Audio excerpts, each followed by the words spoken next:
भुजबळ साहेब सांगतात ना, मी मंडळ आयोगाकरता तिकडे गेलो. खरं तर मी आता ते उगाच चिडाचिड होईल म्हणून मी सांगणार नाही, वस्तुस्थिती निराळी आहे ती. पण मी त्यात जो प्रस्ताव आला आहे त्या प्रस्तावावर मी माझे विचार व्यक्त करण्याकरता उभा आहे. अध्यक्ष महोदय, या प्रस्तावावर बोला बोला. एका दुसरा अपवाद सोडला देतो तर ज्यानी म्हणून देतो. या ठिकाणी आपले विचार. एक मिनिट.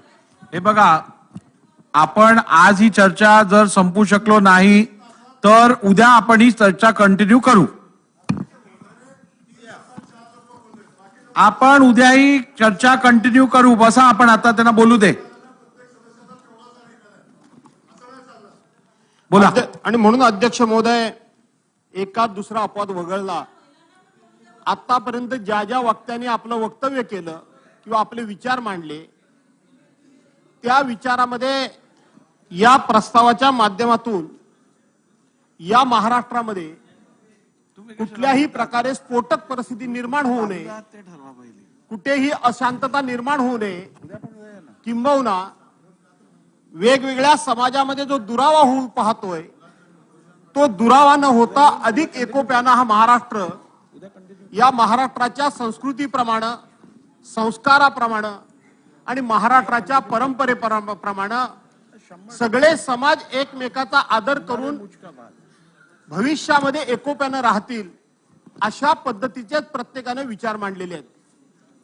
अध्यक्ष महोदय, खास करून वेगवेगळ्या समाजाचा उल्लेख करत असताना इथं धनगर समाजाला आरक्षण आहे, परंतु त्यांना एसटी मध्ये आरक्षण पाहिजे.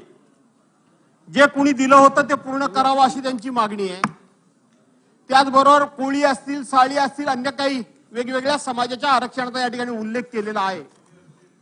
परंतु या सभागृहामध्ये कालपासून जी प्रामुख्याने चर्चा होती आहे ती मराठा समाजाला आरक्षण देण्यासंदर्भातली चर्चा होती. अध्यक्ष महोदय, दोन्ही बाजूनं अतिशय संयमितपणे आणि खूप समजूतदारपणे, मी मगाशी म्हटल्याप्रमाणे काही अपवाद वगळता खूप मोठ्या विचारपूर्वक चर्चा या ठिकाणी सुरू आहे. कायद्याचा किस काढला जातोय, नियमांचा आधार घेतला जातोय.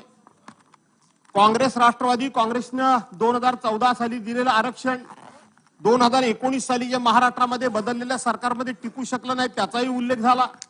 त्याच्यानंतर 2019 मध्ये जे महाराष्ट्रामध्ये सरकार होतं त्यांनी दिलेलं आरक्षण 2019 नंतर सुप्रीम कोर्टामध्ये टिकू शकलं नाही त्याचाही या ठिकाणी उल्लेख झाला. घटनेमध्ये झालेली दुरुस्ती 102 नंबर असेल, 105 नंबर असेल, नंतरची 103 नंबर असेल, या संदर्भातली सुद्धा चर्चा या ठिकाणी झाली. आणि सर्वांनी शेवटी सांगताना असं सांगितलं की मराठा समाजाला आरक्षण मिळालंच पाहिजे आणि मराठा समाजाला आरक्षण मिळालं पाहिजे याची आकडेवारी सुद्धा प्रत्येकानं आपापल्या परीने दिली. अध्यक्ष महोदय, थोडासा मी वेगळा विचार मांडणार आहे.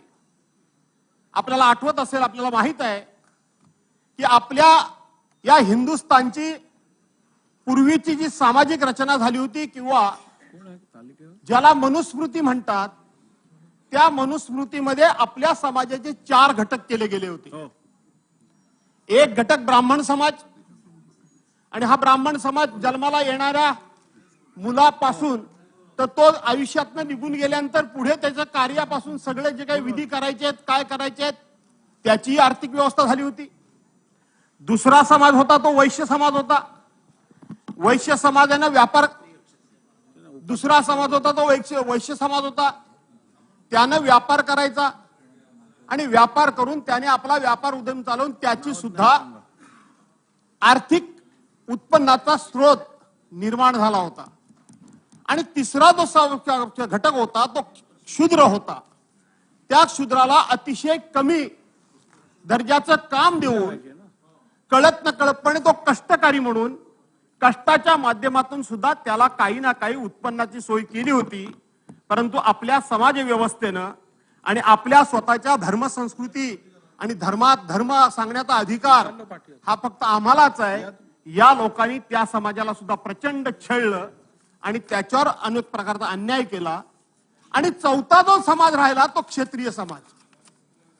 या बाकीच्यांना कुठे ना कुठेतरी उत्पन्नाची सोय झाली होती, पण मग क्षेत्रीय समाजाला उत्पन्नाचं साधन काय होतं?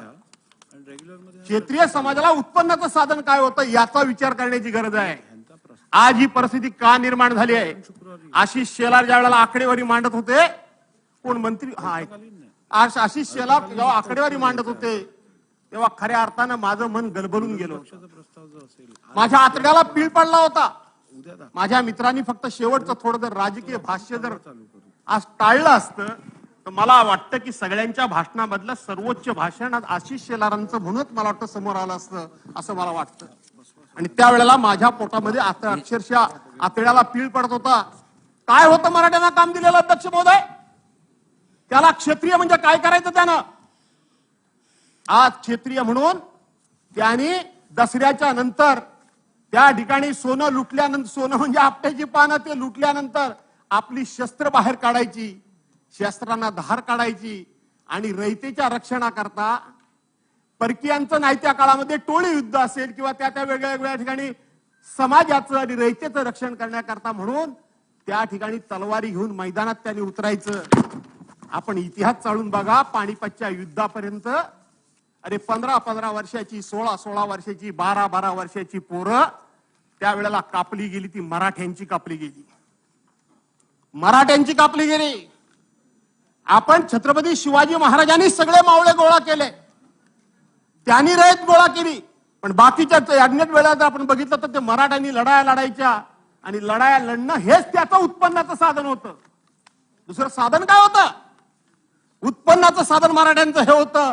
आणि त्यांनी स्वतःच्या माना कापून घ्यायच्या आणि आम्ही रयतेचे रक्षण करते ही बिरुदावली मिरवायची. आणि मग 6 महिने 8 महिने लढाई झाल्यानंतर ते पावसाळी आपल्या घरी येत असेल आणि त्यावेळेला शेती जी काय आपली करत असेल, शेती झाली की पुन्हा दसऱ्याचा उत्सव झाला की पुन्हा लढाईवर जायचं, पुन्हा युद्धावर जायचं.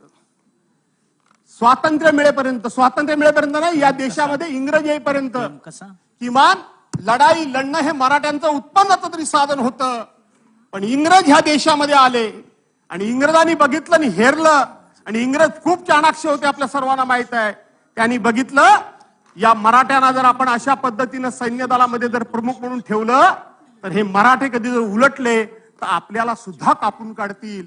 आणि म्हणून इंग्रजांनी पहिल्यांदा इथं आल्याबरोबर डोकं चालवलं आणि मराठा ही जात लढवयच नाही, मराठा ही जात लढवयच नाही असं ठरवलं. आणि मराठ्यांना जास्तीत जास्त त्यावेळेला सैन्यातून बाजूला करण्याचं काम जर कुणी केलं असेल काढा इतिहास, तर तो इंग्रजांनी केला. आणि मग त्याच्यानंतर आपल्या देशाला स्वातंत्र्य मिळालं. स्वातंत्र्य मिळाल्यानंतर लढाई, हातातली तलवारी घेऊन लढायचा हा विषय संपलेलाच होता. कुठली लढाई, कुठलं उत्पन्नाचं साधन, कुठली जमीन? आणि ती जमीन सुद्धा जी काय होती ती आता कुटुंबामध्ये 1चे 2, 2चे 4, 4चे 6, 6चे 8 झाले. तिथं जमीन होती 10-15 कुठे एकर असेल, त्याचे आता 1796 तुकडे झाले. ती जमीन सुद्धा तेवढी राहिली नाही.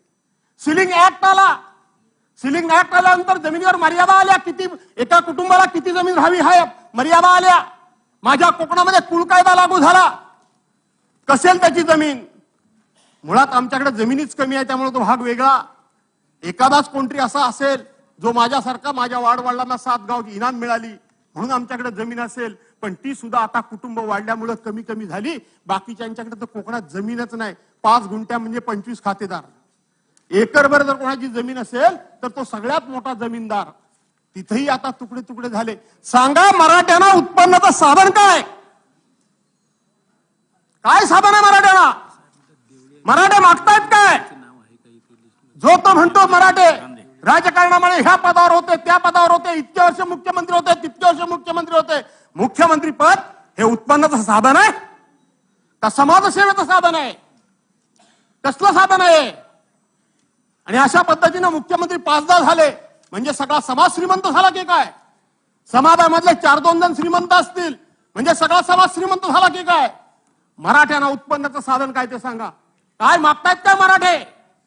मराठे फक्त एवढंच मागतायत की आम्हाला शिक्षणामध्ये आरक्षण द्या आणि आम्हाला नोकरी धंद्यामध्ये आरक्षण द्या. ते राजकारणामध्ये आरक्षण मागतच नाहीये. मागतायत? कुणी मागितले? कुणी मागितलंय? कुणीही मागितलेलं नाही. शिक्षणामध्ये द्या आणि आम्हाला नोकरीमध्ये आरक्षण द्या. 1967 सालापासून 1981, 1995 वेगवेगळे खत्री आयोग असेल, बापट आयोग असेल, त्याचा उल्लेख सर्वांनी केला. मी पुन्हा पुन्हा उल्लेख करणार नाही. पण 2014 साली काँग्रेस राष्ट्रवादी काँग्रेसच्या सरकारनं कमीत कमी तिथून सुरुवात तरी केली. सुरुवात केली पण अजून त्याचा शेवट झालेला नाही.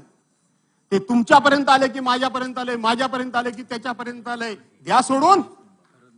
काय उत्पन्नाचं साधन त्या समाजाला तेवढं सांगा.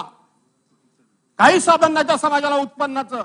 आणि म्हणून अध्यक्ष महोदय, मी ठामपणे या ठिकाणी सांगतो की ज्या वेळेला राष्ट्रवादी काँग्रेसच्या सरकारमध्ये ज्या वेळेला 16% मराठा समाजाला आरक्षण आणि 5% मुस्लिम समाजाला आरक्षण दिलं होतं, त्याही वेळेला आमची भूमिका तीच होती की कोणाच्याही ताटातलं काढायचं नाही, अधिकचं त्यांना मिळवून द्यायचं, हीच आमची भूमिका होती. का महाराष्ट्रामध्ये हा डंका पिटवला जातोय की ओबीसीचं आरक्षण काढतायत, ओबीसीचं आरक्षण काढतायत? का खुलासे करावे लागतायत? कोण म्हणाला की ओबीसीचं आरक्षण काढा म्हणून? कोणी असं म्हणाला नाही. मराठ्यांना आरक्षण मिळालं पाहिजे, होय मिळालं पाहिजे, या मताशी आम्ही सगळेच ठाम आहोत. कोणत्या मार्गाने मिळवायचं, जनगणना करून द्यायचं, ईडब्ल्यूएस मध्ये 10% मिळालं, त्याच्यामध्ये 10% भर टाकायची की काय करायचं, हे सरकारने ठरवायचंय. सरकारबरोबर आम्ही आहोत. आम्ही आहोत. ज्या ज्या वेळेला या सभागृहामध्ये ओबीसीच्या आरक्षणाचा विषय असेल, आज जो निवडणुका होत नाही तो असेल, मराठ्यांच्या आरक्षणाचा विषय असेल, हा ठराव ज्या ज्या वेळेला आला, इम्पेरिकल डाटाचं सगळं आज मी या ठिकाणी आणलंय. 5 जुलैला या सभागृहामध्ये म्हणजे मुंबईमध्ये आज हे भुजबळ साहेब इकडून तिकडे बोलतायत, त्यावेळेला ते काय बोलले, त्यांची आणि देवेंद्र फडणवीसांची जुगलबंदी कशी झाली, तो शब्द निशब्द मी तर आणलाय. पण आज मी त्या विषयात जाऊ इच्छित नाही अध्यक्ष महोदय. ज्या ज्या वेळेला अशा प्रकारचे ठराव सभागृहामध्ये करायची वेळ आली, त्या त्या वेळेला एका ओळीचा ठराव जे कोणी राज्याचे प्रमुख असतात ते वाचतात आणि सर्व एकमुखानं त्याला पाठिंबा देतात आणि एकमुखाने ठराव केंद्र सरकारने पाठवण्याची प्रथा या राज्यामध्ये आहे. मग तो ठराव काँग्रेसने मांडलेला, राष्ट्रवादीने मांडलेला असू द्या किंवा भाजपाने शिवसेनेने मांडलेला असू द्या, सर्वांनी त्याच पद्धतीने दिले. मग हे कशा करताय सगळं चाललंय? ही समाजामध्ये, ही राज्यामध्ये अशा प्रकारची संशयाची सुई वेगवेगळ्या ठिकाणी का फिरते? कोण फिरवतंय अध्यक्ष महोदय? एकदा कधी स्पष्ट झालं पाहिजे. जर सगळ्यांची भूमिका सारखी आहे, हे वातावरण कोण पेटवतंय? कशा करता पेटवतंय? याच्या पाठीवर हेतू काय आहे? आता सुद्धा भुजबळ साहेबांचं भाषण, ते गेले तर बाहेर येतील, ते आल्याशिवाय राहणार नाहीत. फक्त एकांगी भाषण जर कोणाचं झालं असेल तर ते भुजबळ साहेबांचं झालं. नाव घेऊन सांगतो मी. एकांगी भाषण, तुलनात्मक भाषण. या समाजाला काय मिळालं, त्या समाजाला काय मिळालं, ह्यांना एवढं मिळालं, मग ह्यांना का नाही मिळत, मग ह्यांना द्या, हे माझी मागणी आहे. कोणाकडे मागणी मागताय तुम्ही? मागणी कोणाकडे मागताय तुम्ही? सरकारमध्ये, आम्ही विरोधी पक्षामध्ये, आमच्याकडे मागणी मागताय? आमच्याकडे मागणी मागताय? अरे तुम्ही सरकारमध्ये आयुष्यभर जवळ तुम्ही सरकारमध्ये आहात का? हा पराभव कोणाचा आहे? इतक्या वर्षांतर ह्यांना हे मिळालं नाही, तितके वर्ष त्यांना कोणाला मिळालं. आम्ही तुमच्या बरोबर आहोत. काल सुद्धा पृथ्वीराज बाबांनी सांगितलं की चला आपण माननीय पंतप्रधानांच्याकडे सगळ्यांनी मिळून जाऊ. कोण नाही म्हणताय, पण त्यांचं कसं चाललं होतं, आम्हाला पाहिजे ते तुम्ही द्या आणि तुम्हाला पाहिजे ते तुम्हीच घ्या. हे कसं काय शक्य आहे? मंत्रिमंडळामध्ये तुम्ही मंत्रिमंडळाचे सदस्य आहात, सिनियर आहात, तुमच्या शब्दाला किती वजन आहे ते मला चांगलं माहिती आहे. इथं व्यक्तिगत विषय घेऊन आम्ही सभागृहाचा उपयोग करून घेणार आहोत का? सामुदायिक विषय मांडला पाहिजे, सामाजिक विषय मांडला पाहिजे, सर्वसमावेशक विषय मांडला पाहिजे. या सभागृहातून कुठल्याही प्रकारचा असा संदेश जाता कामा नये की व्यक्तिगत मी ह्या घटकाचा प्रतिनिधी आहे, तू त्या घटकाचा प्रतिनिधी आहेस, ह्याची बाजू ह्याने घेतला आणि त्याची बाजू त्याने घेतला. काय घडवायचं काय आहे? काय घडवायचं काय आहे महाराष्ट्रामध्ये तुम्हाला? या महाराष्ट्रामध्ये 6 महिन्यापूर्वी कधी नव्हे त्या 9 जातीय दंगली झाल्या, त्याचं कुठे ते कनेक्शन नाही. इथं 9 जातीय दंगली झाल्या. ज्या शाहू महाराजांनी सामाजिक समतेचा धडा आणि सामाजिक समता म्हणजे काय असते त्या सगळ्या समाजाला जो न्याय दिला, त्या शाहू महाराजांच्या कोल्हापूरमध्ये सुद्धा जातीय दंगल होते. हे कधीच घडलं नव्हतं. हे कधी आली होती ना बाहेरून लोक? हे कसं घडू शकतं? काय याच्या पाठीमागं? त्यातला तो एक भाई, मला वाटतं पाठ पुरा झाला नाही म्हणून दुसरं पाणी या ठिकाणी उलटलं गेलंय की काय समाजाच्या नावाखाली. याचा सुद्धा शोध राज्य सरकारने घेतला पाहिजे. राज्य सरकारने घेतला पाहिजे. मनोज जरांगे पाटलांची मी बाजू घेत नाही. काल इथं अशोकराव चव्हाणांनी सांगितलं की त्यांच्या आयुष्यामध्ये 35 आंदोलनं त्यांनी केली, 35. आम्हाला वाटलं होतं काल परवाच्या ह्या सगळ्या प्रकारानंतर मनोज जरांगे पाटील तोपर्यंत आमच्यासारख्याला कोण होते ते माहितच नाही. खरं सांगायला गेलं तर का लाठीचार्ज झाला, का लाठीचार्ज का झाला? 58 मोर्चे मराठा समाजाचे झाले.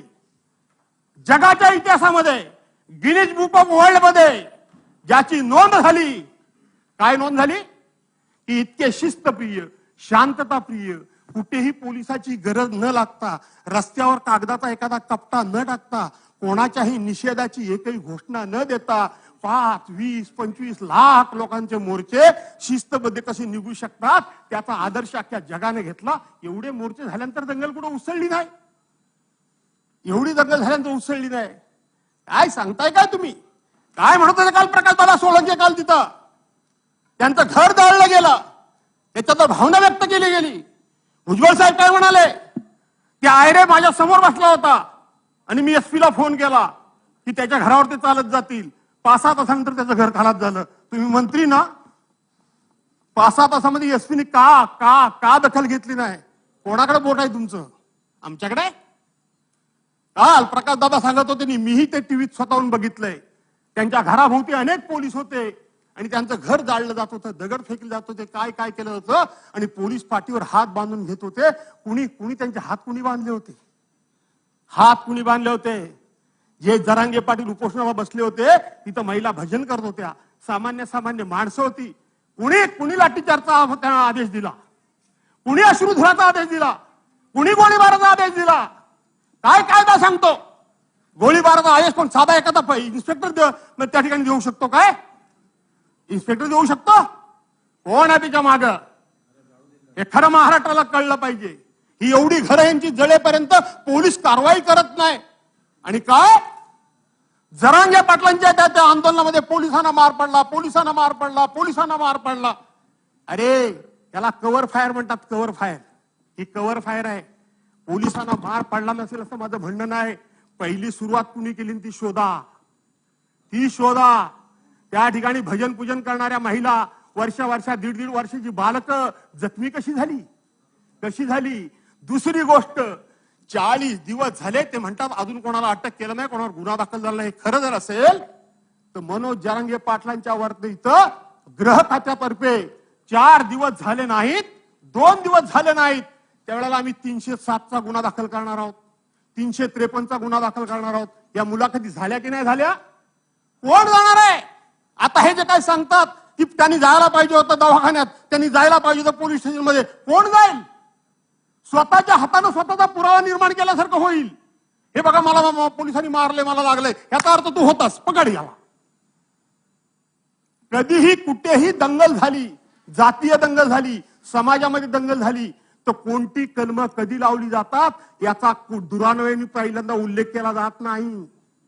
कायद्यामध्ये तरतूद ही आहे की पहिल्यांदा सामाजिक शांतता होऊ द्या आणि मग नंतर आयडेंटिफाय करून सगळ्यांना शोधून त्यांच्यावर कलम काय लावायची ते लावूया.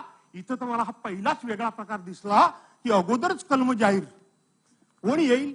कोणी येणार नाही, पण यांनी शांतता मिळणार नाही. काल अशोकराव चव्हाणांनी सांगितलं ते बरोबर सांगितलं. एक सामान्यातला सामान्य माणूस ज्याला काही मिळवायचं नाही, त्यानं फक्त आणि फक्त समाजाचा विश्वास पाठीशी निर्माण केलाय, तो समाज त्याच्याकरता काहीही करायला तयार होईल. त्याला राजकीय फायदा काहीच उठवायचा नाही. आणि आता तर राजेश भैयाने सांगितलं की माझ्या कारकिर्दीत सुद्धा हा माणूस सातत्याने 190 दिवस त्यांनी उपोषण आणि मोर्चे काढले होते. आणि म्हणून अध्यक्ष महोदय, माझी विनंती आहे की सभागृहाचा डेकोरम जो बिघडवायचा प्रयत्न होतोय तो होऊ देऊ नका. सर्वांनी अतिशय दर्जेदार चर्चा केल्या. सर्वांना सामाजिक या ठिकाणी सलोखा पाहिजे, कुठेही वाद नको आहे. मराठा समाज तुम्ही सगळे म्हणता, अरे एकाची इतकी वाईट परिस्थिती आहे. जे आम्ही कोकणातून येतो त्या कोकणामध्ये आम्ही कधी गरिबी म्हणत नाही. पण आमच्याकडे एक पद्धत आहे की 7 दिवस जेवायला नसलं ना तरी बाहेरून जेव्हा घरातून येईल तेव्हा 5 वर्षाच्या भरणीतलं शिळं तूप कुठलं तरी मिशीला लावून येणार. म्हणजे तेल पण नाही भाजीत टाकायला. रुबाब काय आमचा की आम्ही या ठिकाणी मिशीला पीळ भरून येतो. हे दाखवतो, पण घरात परिस्थिती काय असते ती प्रत्येकाला माहिती आहे. आम्ही नशीबवान आहोत. आमच्याकडे कोणी कर्ज काढत नाही सावेजी, कोणीच काढत नाही. आम्ही कर्ज काढत नाही. आमच्याकडे कुठलाही मुलीबाळींच्या लग्नामध्ये आम्हाला हुंडा द्यावा लागत नाही. आम्ही कोणाकडनं घेत नाही, आम्हाला द्यावा लागत नाही. तुमच्या मराठवाड्यात विदर्भात मी ऐकलंय, खरं असेल तर रागवू नका माझ्यावर. शिपाई जर नवरा जर एखाद्या मुलीला मिळाला तर त्याचा हुंड्याचा रेट ठरलेला आहे. क्लार्क मिळाला तर त्याचा हुंड्याचा रेट ठरलेला आहे. साहेब मिळाला तर त्याचा आणखीन हुंड्याचा रेट ठरलेला आहे. माझ्या कोकणामध्ये हे नाही. माझ्या कोकणामध्ये सर्वसाधारणपणे दोघे एकत्र बसतात. किती लाखात लग्न होईल? 5-7 लाख रुपये. चला अर्धे अर्धे दोघांनी करूया. ते दोघांनी करूया. दोघांची शक्यता नसली तर मी आता म्हटल्याप्रमाणे एखादा क्लार्क असेल, साहेब असेल, तर लगेच 4 लोक म्हणतात काय करायचे तुला मुलीकडचे पैसे, तू एवढा पगार घेतोस ना, सगळा खर्च तूच कर. आमच्याकडे मुलगी झाली तेवढाच आनंद, मुलगा झाला तेवढाच आनंद. मुलगी पण सारखी, सून पण सारखी. आम्ही नशीबवान आहोत. पण मी महाराष्ट्रातल्या आदरणीय पवार साहेबांनी मला राज्याचा अध्यक्ष केला होता. मी महाराष्ट्रातल्या कान्याकोपऱ्यात फिरलोय. मी महाराष्ट्रातल्या वेगवेगळ्या भागाची परिस्थिती बघितली आहे. आजही मी महाराष्ट्रामध्ये शिवसेनेचा नेता म्हणून फिरतोय. मी लोकांचं प्रबोधन करायचा प्रयत्न करतोय. पण इतकी मराठा समाजाची परिस्थिती वाईट आहे की सांगता येत नाही आणि सहनी होत नाही. ही परिस्थिती आहे, ही परिस्थिती आहे. आणि म्हणून अध्यक्ष महोदय, मी फार भाषणाची लांबड लावत नाही. नका वाजवू बेल, माझ्याकडनं पहिलाच मी. आणि बरोबर मी उभा राहिलो कितीला ते बघा. आपण पहिले इकडचे पहिलेच, पण अजून बरेच आहेत. फार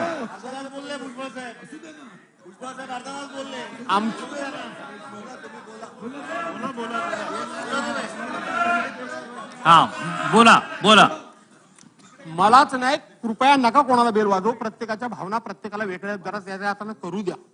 महाराष्ट्रामध्ये हा संदेश जाऊ द्या की तुम्ही म्हणताय तसं आम्ही राजकारणाकरता एकमेकाच्या विरोधात लढत नाही आहोत. हा संदेश महाराष्ट्रातून बाहेर गेला पाहिजे. या सभागृहाच्या माध्यमातून हा संदेश बाहेर गेला पाहिजे. कोण जर एका दुसरा प्रयत्न करत असेल त्याला काही फार सभागृह महत्व देणार नाही. आणि म्हणून अध्यक्ष महोदय, मी सगळं आणलंय. मी अगदी थोडक्यातच आटोपणार आहे, कारण सगळं मी सांगितलं. 102 ची घटना सांगितली, 103 ची सांगितली, 105 ची सांगितली. त्याच्याबद्दल डिटेल्स मध्ये कशाला बोलायला पाहिजे. 1965 सांगितलं, 81 सांगितलं, त्यानंतर 2014 सांगितलं, सगळं सांगितलं. याचा उल्लेख पुन्हा पुन्हा नुसती या ठिकाणी उल्लेख केला त्याचा अर्थ माझ्याकडे ही सगळी माहिती आहे. इम्पेरिकल डाटा म्हणजे काय, त्याच्यावर झालेला डिबेट तोही मला माहिती आहे, तोही मला माहिती आहे. हे मगाचपासून ह्यानी दोष दिला, त्यांनी दोष दिला, त्यांनी दोष दिला. ज्या वेळेला उद्धव साहेबांचं सरकार होतं त्याच्यामधले हे इकडचे 9 हिरे गेलेले तिकडेच आहेत ना. हो, तिकडेच आहेत ना. आमच्या वतीनं आजचे राज्याचे मुख्यमंत्री माननीय एकनाथराव शिंदे त्या समितीमध्ये होते. कशाला एकमेकांकडे आम्ही बोट दाखवायचं. आपली सगळ्यांची जबाबदारी आहे ही. अशा पद्धतीने बोट याच्याने त्याच्यावर दाखवून चालणार नाही. अशा पद्धतीने आपल्याला आपली जबाबदारी कोणालाच झटकता येणार नाही. आणि कोणी असं म्हणत नाही की आमची जबाबदारी, कारण कोणाच्या ताटातला आपण घ्यायचंच नाही. पण अध्यक्ष महोदय, मराठा समाजाला जो तो आज प्रश्न विचारतो त्यांना मला एका वाक्यात सांगायचंय. आज जो तो प्रश्न विचारतो की तुम्ही सत्तेवर होतात, तुम्ही सत्तेवर होतात, तुम्ही का नाही घेतलं, तुम्ही का नाही घेऊ शकतात, आता आमच्याकडे कशाला मागताय किंवा आमच्यातलं कशाला मागताय. मला एका गोष्टीची आठवण सभागृहाला करून द्यायची. पूर्वी ब्लॅक अँड व्हाईट सिनेमे असायचे, ब्लॅक अँड व्हाईट सिनेमे असायचे आणि त्याच्यामध्ये एक कुटुंब असायचं. कुटुंबामध्ये प्रचंड गरिबी असायची. करता पुरुष घरची बाई इकडून तिकडून 4 दाणे कुठून तरी गोळा करून आणायची, 4 दाणे गोळा करून आणायची आणि ते शिजवायची. अब्दुल साहेब मंत्री महोदय, ती शिजवायची. आणि ती घरची माऊली जी प्रमुख असायची ना, ती सगळ्यांच्या ताटात वाढायची. आपल्या पोरा बाळांच्या, नवऱ्याच्या, नाही आणखी सासू सासरे कोण असेल त्याच्या ताटात ती वाढायची. संपूर्ण पातेलं रिकामं व्हायचं आणि त्यांना ती बाहेर पाठवायची. आणि नंतर ती माऊली ते रिकामं पातेलं घ्यायची आणि कुठेतरी साईडला चिकटलेली शीतं जर असतील तर ती शीतं गोळा करून त्याच्यामध्ये पाणी ओतून ते प्यायची आणि पोट भरल्याचं समाधान करायची. आमची अवस्था तीच आहे. आम्ही रयतेचे पालन करते, आम्ही रयतेचा उद्धार करते, आम्ही रयतेचे रक्षण करते. आम्ही इनामदार, आम्ही पाटील, आम्ही देशमुख, आम्ही आणखीन कोणतरी, आम्ही जागीरदार, ह्या ह्या ह्या घमिंडीत आम्ही राहिलो. आणि बघता बघता आमच्या पुढच्या पिढीचा भविष्य काळ आम्ही आमच्या हाताने अंधारात कधी लोटला हे आम्हालाच कळलं नाही. आज त्या घरातल्या माऊलीसारखी आमची परिस्थिती आहे. 2 शीत आमच्या ताटात कोण टाकतोय काय याची आम्हाला त्याच्याकडे वाट बघावी लागते. कारण एका ज्या काळामध्ये आम्ही आमच्या हाताने भरभरून सर्वांना दिलं, आज आम्हाला कोणीतरी द्या ही म्हणण्याची वेळ आली आहे. मराठा समाजाचे हाल तुम्ही एवढे कमी समजू नका. मी सांगितलं माझ्याकडे एवढी मला झळ नाहीये, पण विदर्भ, कोकण वगैरे ह्या भागामध्ये, आपल्या मराठवाडा वगैरे या भागामध्ये मी बघतोय. आणि म्हणून तुम्हाला सुद्धा या सभागृहाच्या माध्यमातून, आजच्या भाषणाच्या माध्यमातून माझी तुम्हाला विनंती आहे की समाजाला प्रबोधन करा, ऋण काढून सण करू नका. पहा, अंतरून बघून पाय पसरा, हे थांबवा आता. प्रत्येक वेळी कुठलंही सरकार असलं तर किती मदत करू शकेल मला माहित नाही. आणि म्हणून समाजाचं प्रबोधन करा. आठवत असेल आमचे माझे मित्र, आमचे बुलढाण्याचे डॉक्टर राजेंद्र शिंगणे, हे घाटाच्या खाली मी घाटाच्या वर मी असतो त्यावेळेला मला पक्षाने हेलिकॉप्टर दिलं होतं फिरायला. आणि म्हणून मी घाटाच्या खाली गेलो होतो गुलाबराव. आणि मग तिथं झालं, तिकडे असल्यानंतर ही सगळी आपली निवेदन तुमच्याकडे देण्याची मोठी प्रथा आहे. सगळे आले, निवेदन दिली, निवेदन वाचली आणि मी सांगितलं मला सांगितलं भाषण करा. म्हटलं मी कोकणी माणूस आहे, फाटक्या तोंडाचा आहे, मला भाषण करायला सांगू नका. मग एक तर मला खोटं बोलायला जमत नाही आणि मी बोललेलं तुम्हाला आवडणार नाही. समाजाचं प्रबोधन का करा तेवढं फक्त मी तुम्हाला सांगतोय. तुम्हाला आवडणार नाही तरी सुद्धा लोकांनी मला जबरदस्तीने भाषण करायला लावलं आणि मी त्या तिथं भाषण केलं की तुम्ही माझ्या कपड्यावर जाऊ नका. मी मंत्री हा भाग वेगळा, ज्या कोकणातनं मी आलोय तुम्हाला असं वाटत असेल की कोकणातला माणूस हा प्रचंड श्रीमंत आहे आणि सर्व सर्व सर्व म्हणजे सगळ्यांनी संपन्न आहे. तसं नाहीये, तसं नाहीये. मी त्यांना सांगितलं माझ्या घरात जर एखादी महिला असेल आणि तिला जर शेजारी जायचं असेल तर शेजारी जात असताना तिचं फाटलेलं पातळ असतं, तिला माहित असतं की माझं पातळ फाटलंय. ती माऊली तशी असते की तिला माहित आहे माझं पातळ फाटलंय. ती जाताना ते फाटलेलं पातळ लपवून जाण्याचा नाना तऱ्हेनं प्रयत्न करते, पण तिचं लक्ष तिथेच असतं. आणि ती जेव्हा शेजारी जाते तेव्हा त्या लक्षात येतं की आपलं पातळ फाटलंय पण आपण लपवू शकलो नाही. ती माऊली आपल्या घरच्या मालकाला शिव्या देत नाही. ती माऊली आपल्या गरिबीबद्दल राग व्यक्त करत नाही, चिडत नाही. तर ती आपलं कसं सावरते त्याचं मी उदाहरण सांगितलं. ती गेल्यानंतर म्हणजे अगं भाई, घरातून निघाले तेव्हा माझं पातळ चांगलं होतं, येताना वाटतं काहीतरी काटूकुटू धडच लागला म्हणून फाटलं. ते फाटलेलं अगोदरच असतं. लक्षात घ्या. हा विचार मी काय सांगू हे लक्षात अशी मी त्यांना उदाहरणं सांगितली. मला असं वाटलं होतं की सगळे मला मारायला उठतील, कारण मी स्पष्टपणे सांगितलं की आत्महत्या करू नका. माझ्या कोकणानं अनेक संकट बघितली. 1982च्या बंद पडलेल्या गिरण्यांपासून ते कालच्या भयान वादळापासून तर 2021च्या महापुरापर्यंत अनेक उदाहरणं मी सांगेन. मी अभिमानानं सांगतो की प्रत्येक बाबतीला माझ्या कोकणानं ताटमानेनं सामोरा गेला. एकाही माणसानं आत्महत्या केली नाही. आणि म्हणून तुम्ही आत्महत्या करू नका असं मी विनंती केली. थोडा कडक भाषेत बोललो. चेतन तुपे यांनी माझं भाषण थांबवलं. मी गेलो, मला वाटलं तर लोक मला शिव्या देतील. तुम्हाला अभिमानानं सांगतो, मी धाडसानं सांगायला शिका लोकांना, धाडसानं सांगायला शिका. त्यानंतर तिथल्या सामाजिक संस्था आल्या आणि त्यांनी मला सांगितलं की आम्ही भागाभागात माणसं गोळा करतो आणि तुम्ही हे स्पष्टपणे तुमचे विचार मांडा. तुमच्या प्रबोधनातूनच आमच्या भागातल्या आत्महत्या कमी होतील. हे तिथल्या लोकांची भावना होती. त्याच्यानंतर मी तुमच्या घरी गेलो, आठवतो काय बघा तुम्हाला. मला एवढंच तुम्हाला सांगायचं अध्यक्ष महोदय. आणि म्हणून आजच्या दिवशी मला जर प्रकर्षानं आठवण कोणाची होत असेल तर हिंदुहृदय सम्राट माननीय बाळासाहेब ठाकरेंची आठवण होती आहे. आज जातीबद्दल आपण बोलतो. जगाच्या पाठीवर असा एकच नेता होऊन गेला, असा एकच नेता होऊन गेला. आठवत असेल याच सभागृहामध्ये स्वर्गीय इंदिरा गांधी, आदरणीय पवार साहेब आणि स्वर्गीय बाळासाहेबांबद्दल एक कसला तरी अभिनंदनाचा ठराव आला होता. मी राष्ट्रवादी काँग्रेसमध्ये होतो आणि त्यावेळेला बाळासाहेबांना जातीवादी म्हणून काही लोक म्हणत होते. मी ताडकन मंत्री असताना उठलो. बाकी काही बोला पण बाळासाहेबांना जातीवादी बोलू नका आणि ते मी सहन करणार नाही. आणि शेकडो उदाहरणं सांगितली. आज बाळासाहेबांची मला आठवण येते. बाळासाहेबांनी तेव्हा सांगितलं होतं, अरे हे जाती जातीचे भेदभाव करू नका रे. जातीला पोट असतं, पोटाला जात नसते. हे सांगणारे हिंदू हृदय सम्राट मान्य बाळासाहेब ठाकरे होते. जातीला पोट असतं, पोटाला जात नसते.